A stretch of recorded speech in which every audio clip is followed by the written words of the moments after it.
شروع اللہ کے نام سے جو بڑا مہربان نہایت رحم والا ہے۔ یاسین، قسم ہے قرآن کی جو حکمت سے بھرا ہوا ہے۔ اے محمد صلی اللہ علیہ وآلہ وسلم، بے شک تم پیغمبروں میں سے ہو، سیدھے رستے پر۔ یہ خدائے غالب اور مہربان نے نازل کیا ہے تاکہ تم ان لوگوں کو جن کے باپ دادا کو متنبع نہیں کیا گیا تھا متنبع کر دو، وہ غفلت میں پڑے ہوئے ہیں۔ ان میں سے اکثر پر خدا کی بات پوری ہو چکی ہے، سو وہ ایمان نہیں لائیں گے۔ ہم نے ان کی گردنوں میں طوق ڈال رکھے ہیں اور وہ ٹھوڑیوں تک پھنسے ہوئے ہیں تو ان کے سر الل رہے ہیں، اور ہم نے ان کے آگے بھی دیوار بنا دی اور ان کے پیچھے بھی، پھر ان پر پردہ ڈال دیا تو یہ دیکھ نہیں سکتے۔ اور تم ان کو نصیحت کرو یا نہ کرو ان کے لیے برابر ہے، وہ ایمان نہیں لانے کے۔ تم تو صرف اس شخص کو نصیحت کر سکتے ہو جو نصیحت کی پیروی کرے اور خدا سے غائبانہ ڈرے، سو اس کو مغفرت اور بڑے ثواب کی بشارت سنا دو۔ بے شک ہم مردوں کو زندہ کریں گے، اور جو کچھ وہ آگے بھیج چکے اور جو ان کے نشان پیچھے رہ گئے ہم ان کو قلم بند کر لیتے ہیں، اور ہر چیز کو ہم نے کتاب روشن یعنی لوح محفوظ میں لکھ رکھا ہے۔ اور ان سے گاؤں والوں کا قصہ بیان کرو جب ان کے پاس پیغمبر آئے، یعنی جب ہم نے ان کی طرف 2 پیغمبر بھیجے تو انہوں نے ان کو جھٹلایا، پھر ہم نے تیسرے سے تقویت دی تو انہوں نے کہا کہ ہم تمہاری طرف پیغمبر ہو کر آئے ہیں۔ وہ بولے کہ تم اور کچھ نہیں مگر ہماری طرح کے آدمی ہو، اور خدا نے کوئی چیز بھی نازل نہیں کی، تم محض جھوٹ بولتے ہو۔ انہوں نے کہا کہ ہمارا پروردگار جانتا ہے کہ ہم تمہاری طرف پیغام دے کر بھیجے گئے ہیں، اور ہمارے ذمے تو صاف صاف پہنچا دینا ہے اور بس۔ وہ بولے کہ ہم تم کو نامبارک دیکھتے ہیں، اگر تم باز نہ آؤ گے تو ہم تمہیں سنگسار کر دیں گے اور تم کو ہم سے دکھ دینے والا عذاب پہنچے گا۔ انہوں نے کہا کہ تمہاری نحوست تمہارے ساتھ ہے، کیا اس لیے کہ تم کو نصیحت کی گئی؟ بلکہ تم ایسے لوگ ہو جو حد سے تجاوز کر گئے ہو۔ اور شہر کے پرلے کنارے سے ایک آدمی دوڑتا ہوا آیا، کہنے لگا کہ اے میری قوم، پیغمبروں کے پیچھے چلو، ایسوں کے جو تم سے صلاح نہیں مانگتے اور وہ سیدھے رستے پر ہیں۔ اور مجھے کیا ہے کہ میں اس کی پرستش نہ کروں جس نے مجھے پیدا کیا، اور اسی کی طرف تم کو لوٹ کر جانا ہے۔ کیا میں ان کو چھوڑ کر اوروں کو معبود بناؤں؟ اگر خدا میرے حق میں نقصان کرنا چاہے تو ان کی سفارش مجھے کچھ بھی فائدہ نہ دے سکے، اور نہ وہ مجھے چھڑا ہی سکیں۔ تب تو میں صریح گمراہی میں مبتلا ہو گیا۔ میں تمہارے پروردگار پر ایمان لایا ہوں، سو میری بات سن رکھو۔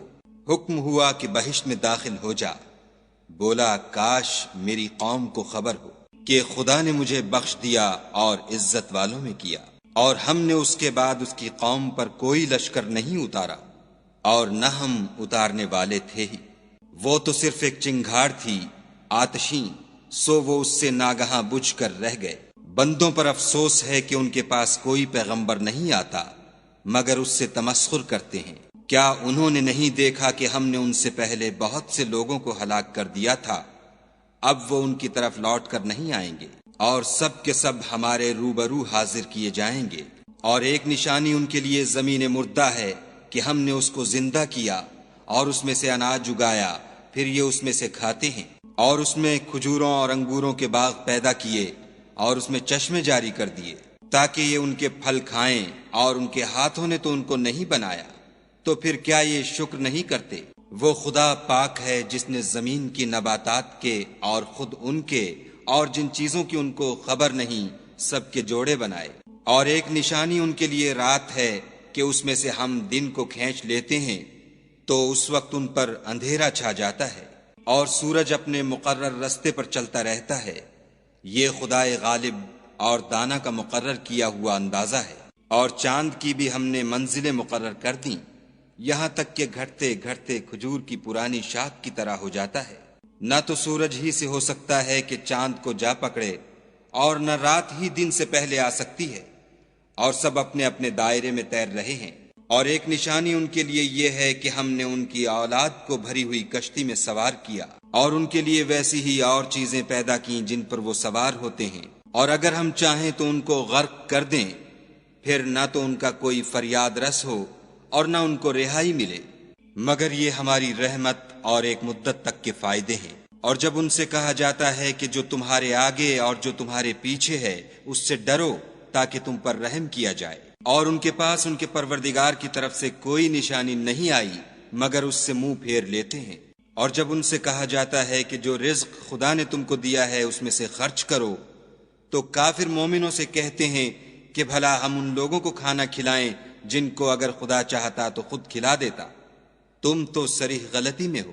اور کہتے ہیں اگر تم سچ کہتے ہو تو یہ وعدہ کب پورا ہوگا؟ یہ تو ایک چنگھاڑ کے منتظر ہیں جو ان کو اس حال میں کہ باہم جھگڑ رہے ہوں گے آ پکڑے گی، پھر نہ تو وصیت کر سکیں گے اور نہ اپنے گھر والوں میں واپس جا سکیں گے۔ اور جس وقت سور پھونکا جائے گا یہ قبروں سے نکل کر اپنے پروردگار کی طرف دوڑ پڑیں گے، کہیں گے اے ہے ہمیں ہماری خوابگاہوں سے کس نے جگا اٹھایا؟ یہ وہی تو ہے جس کا خدا نے وعدہ کیا تھا اور پیغمبروں نے سچ کہا تھا۔ صرف ایک زور کی آواز کا ہونا ہوگا کہ سب کے سب ہمارے روبرو آ حاضر ہوں گے۔ اس روز کسی شخص پر کچھ بھی ظلم نہیں کیا جائے گا اور تم کو بدلہ ویسا ہی ملے گا جیسے تم کام کرتے تھے۔ اہل جنت اس روز عیش و نشاط کے مشغلے میں ہوں گے، وہ بھی اور ان کی بیویاں بھی سایوں میں تختوں پر تکیے لگائے بیٹھے ہوں گے، وہاں ان کے لیے بیوے اور جو چاہیں گے موجود ہوگا۔ پروردگار مہربان کی طرف سے سلام کہا جائے گا اور گناہ گارو تم آج الگ ہو جاؤ۔ اے آدم کی اولاد، ہم نے تم سے کہہ نہیں دیا تھا کہ شیطان کو نہ پوجنا، وہ تمہارا کھلا دشمن ہے، اور یہ کہ میری ہی عبادت کرنا یہی سیدھا رستہ ہے۔ اور اس نے تم میں سے بہت سی خلقت کو گمراہ کر دیا تھا، تو کیا تم سمجھتے نہیں تھے؟ یہی وہ جہنم ہے جس کی تمہیں خبر دی جاتی تھی۔ سو جو تم کفر کرتے رہے ہو اس کے بدلے آج اس میں داخل ہو جاؤ۔ آج ہم ان کے منہوں پر مہر لگا دیں گے اور جو کچھ یہ کرتے رہے تھے ان کے ہاتھ ہم سے بیان کر دیں گے اور ان کے پاؤں اس کی گواہی دیں گے۔ اور اگر ہم چاہیں تو ان کی آنکھوں کو مٹا کر اندھا کر دیں، پھر یہ رستے کو دوڑیں تو کہاں دیکھ سکیں گے۔ اور اگر ہم چاہیں تو ان کی جگہ پر ان کی صورتیں بدل دیں، پھر وہاں سے نہ آگے جا سکیں اور نہ پیچھے لوٹ سکیں۔ اور جس کو ہم بڑی عمر دیتے ہیں تو اسے خلقت میں اوندھا کر دیتے ہیں، تو کیا یہ سمجھتے نہیں؟ اور ہم نے ان پیغمبر کو شعر گوئی نہیں سکھائی اور نہ وہ ان کو شایع ہے، یہ تو محض نصیحت اور صاف صاف قرآن پر از حکمت ہے، تاکہ اس شخص کو جو زندہ ہو ہدایت کا رستہ دکھائے اور کافروں پر بات پوری ہو جائے۔ کیا انہوں نے نہیں دیکھا کہ جو چیزیں ہم نے اپنے ہاتھوں سے بنائیں ان میں سے ہم نے ان کے لیے چار پائے پیدا کر دیے اور یہ ان کے مالک ہیں، اور ان کو ان کے قابو میں کر دیا تو کوئی تو ان میں سے ان کی سواری ہے اور کسی کو یہ کھاتے ہیں، اور ان میں ان کے لیے اور فائدے اور پینے کی چیزیں ہیں، تو کیا یہ شکر نہیں کرتے؟ اور انہوں نے خدا کے سوا اور معبود بنا لیے ہیں کہ شاید ان سے ان کو مدد پہنچے، مگر وہ ان کی مدد کی ہرگز طاقت نہیں رکھتے، اور وہ ان کی فوج ہو کر حاضر کیے جائیں گے۔ تو ان کی باتیں تمہیں غمناک نہ کر دیں، یہ جو کچھ چھپاتے اور جو کچھ ظاہر کرتے ہیں ہمیں سب معلوم ہے۔ کیا انسان نے نہیں دیکھا کہ ہم نے اس کو نطفے سے پیدا کیا، پھر وہ تڑاک پڑاک جھگڑنے لگا اور ہمارے بارے میں مثالیں بیان کرنے لگا اور اپنی پیدائش کو بھول گیا، کہنے لگا کہ جب ہڈیاں بوسیدہ ہو جائیں گی تو ان کو کون زندہ کرے گا؟ کہہ دو کہ ان کو وہ زندہ کرے گا جس نے ان کو پہلی بار پیدا کیا تھا، اور وہ سب قسم کا پیدا کرنا جانتا ہے، وہی جس نے تمہارے لیے سبز درخت سے آگ پیدا کی، پھر تم اس کی ٹہنیوں کو رگڑ کر ان سے آگ نکالتے ہو۔